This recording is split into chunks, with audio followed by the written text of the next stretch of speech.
quão grande é esse amor de Cristo, quão imenso é essa esse amor que ele teve por nós.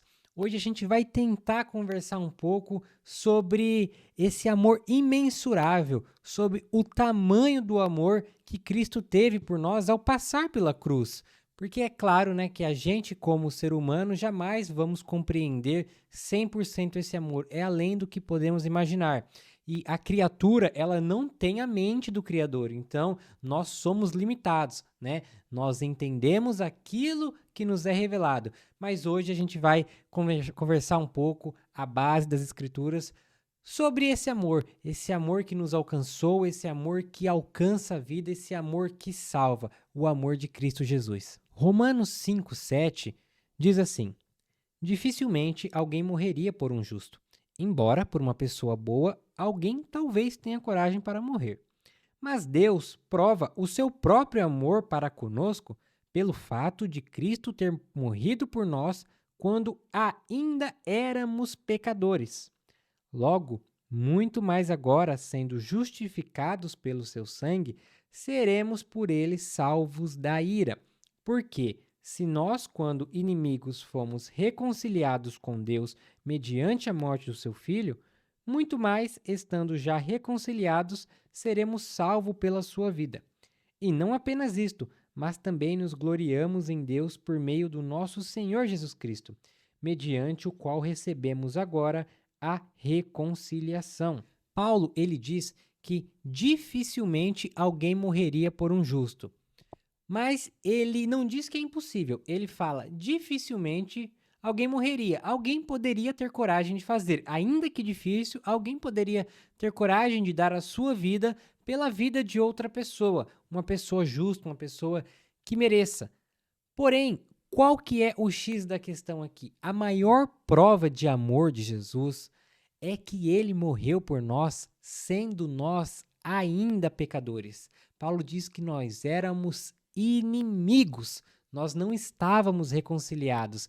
Então Jesus, ele morreu por nós, sendo nós ainda pecadores. Jesus, ele quando passa pela cruz, ele também estava morrendo por aqueles que o crucificaram.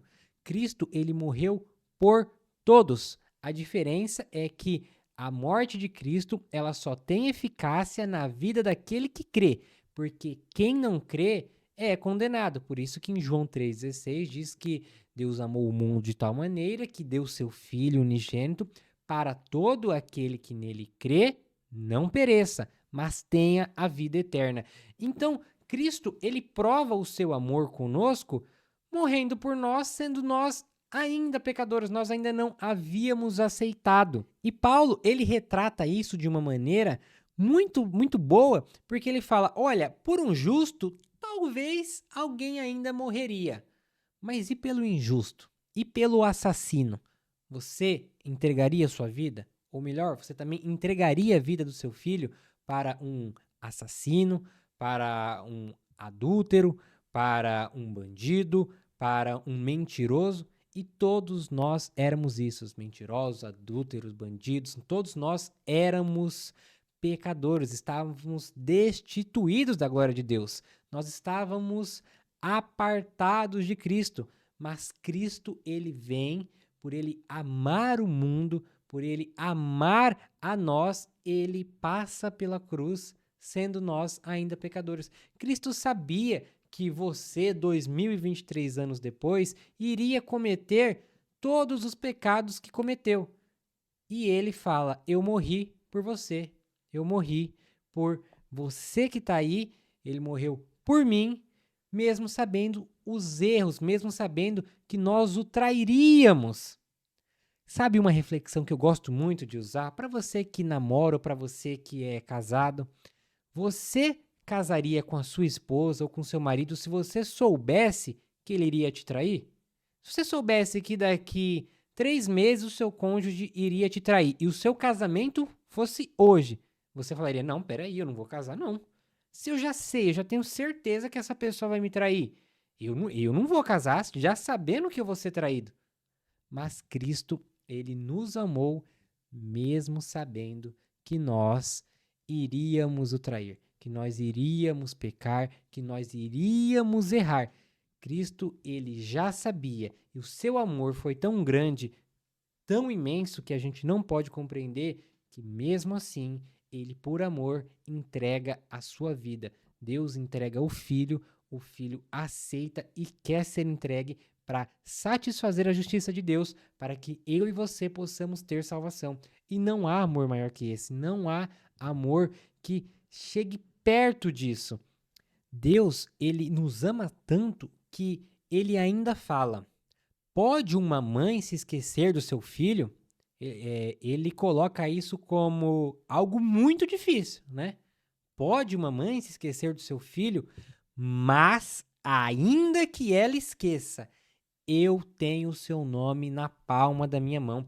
Deus, ele está falando, ainda que a sua própria mãe te deixe, ainda que a sua própria mãe, aquela pessoa que te gerou, aquela pessoa que te trouxe ao mundo, Deus, tenho o seu nome gravado. Eu não te esquecerei, porque eu te amo. Deus, ele fala constantemente sobre o amor. E é só a gente ler a Bíblia, a gente vai ver que tudo que Jesus fez foi por amor, foi por misericórdia, porque nós não merecíamos nada. Nós somos os traidores, nós somos os que zombavam, nós somos os que estavam perdidos dos nossos próprios desejos. Mas mesmo assim, Cristo vem e fala: aquele que crê que eu vim e que eu perdoo e que eu sou filho de Deus e que o Senhor me enviou, esse que crê em meu nome, esse será salvo.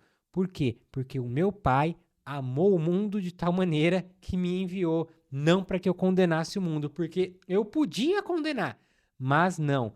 Por amor, eu entrego a minha vida, eu esvazio de mim mesmo para que vocês tenham vida, e vida em abundância, para que vocês possam ser sarados e curados. E teve um homem na Bíblia que entendeu assim perfeitamente esse amor de uma maneira muito legal, mas muito trágica, que foi Estevão.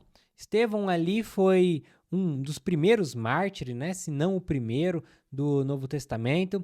E Estevão, ele é apedrejado, né? Ele está falando do evangelho, ele estava espalhando as notícias e daí o pessoal se junta, né, forma uma emboscada e fala que era blasfêmia e que ele não era aquilo, que ele tinha que morrer. Então o pessoal começa a apedrejar Estevão.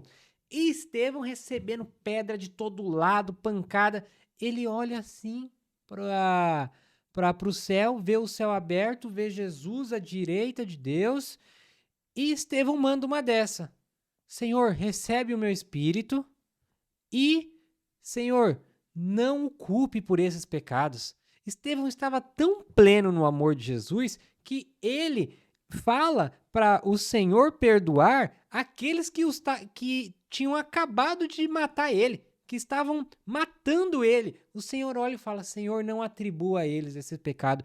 Estevão entendeu perfeitamente o amor de Deus, a misericórdia. Ele entendeu que nós não somos nada sem o Senhor. E quando a gente entende esse amor, a gente quer que outras pessoas vivam. E aí a gente quer que essas pessoas passem a viver uma vida longe de pecado. Isso a gente só sabe que isso acontece se a pessoa tiver o Espírito Santo, se a pessoa crê no unigênito de Deus. Então Deus, ele provou o seu amor, mais do que provado, muito mais do que a gente pode retribuir. Nós nunca poderemos retribuir, por mais boas obras que façamos, nunca poderemos retribuir tamanho amor de Deus, pois foi pela graça, pela fé que nós fomos salvos. E eu creio que você é um filho amado. Toda vez que você se sentir, não, mas ninguém me ama, o Senhor não me vê, isso é tudo a armadilha do Satanás, da sua cabeça, para te fazer parar. Jesus, ele te ama, ele tem o teu nome na palma da mão, ele te chama pelo nome, ele não te vê como número, ele não te vê como qualquer um, ele tem um plano específico e personalizado para a sua vida, para que você possa viver cada vez mais perto dele e para ele. Pois Paulo fala: não vivo mais eu, mas agora Cristo vive em mim. E quando Paulo entende que já não era mais ele, que era aquele amor de Cristo, que era aquilo que o movia, ele abre mão de tudo. E assim, né, como Estevão conseguiu orar por aqueles que o apedrejavam, pedir para que o Pai perdoasse, sendo que ele estava ali, já eu imagino, sangrando, já quase sem vida, que nós venhamos também entender que esse amor é muito maior do que a gente pode imaginar e que a gente tem que buscar viver e buscar também a amar o nosso próximo assim como Jesus nos amou. Deus te abençoe.